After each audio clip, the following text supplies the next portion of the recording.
Not everything that Meghan did to alienate the royal family was malicious. First of all, just look at the position they're in. Imagine you're Harry's family, he's rich, he has status, and he's about to marry a woman who married up to a rich man and divorced him and seems to be trading up for your relative. You're going to be a little bit on guard. Meghan was an actress doing mostly intimate scenes and a showgirl on Deal or No Deal, but most importantly, she was a sorority girl.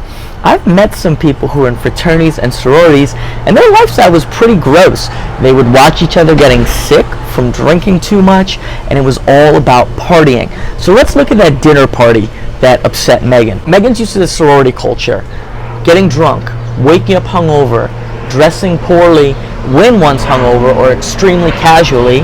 She has the royal family coming over, and she is, according to her, wearing ripped jeans. She's barefoot. I doubt that she had the place set up very well, and she's going and hugging everybody who she doesn't know very well. It was not received very well. It doesn't sound like it blew up, but it wasn't received the way she wanted. Something really important about Harry and Meghan is that they are very insensitive to other people's feelings and who they criticize, but unbelievably sensitive to their own feelings and any slights towards them. So Meghan, this was a huge deal to her. She still was talking about it many years later in the Oprah interview. So a little thing like this, where she commits a little faux pas and does not get the perfect response that she wanted, to her is massive. So that could be the start of a bit of a fracture aside from the predisposition. The real arguments are going to come in the next video, but another little thing is she wanted to share lip gloss with Kate Middleton. Again, that to me seems like a sorority sister type of thing. She comes in there treating Kate Middleton not like her royal sister-in-law, but like her sorority sister. I don't really know any women who like to share lip gloss, but again, doing a thought experiment, I could imagine that would be a thing.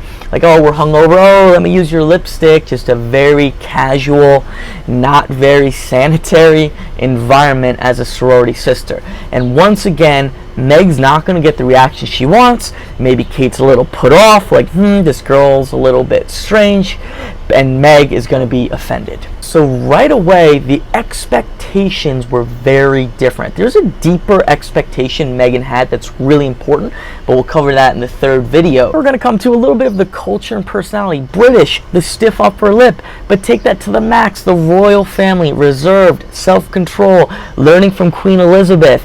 Then you have Meghan on the other hand. Harry, trying to make Meghan look good, shares an anecdote about Meghan and Kate texting back and forth about the wedding dresses. Now, this was an argument, it is what it is, but Harry says that he walks in and Meghan is, quote, sobbing on the floor.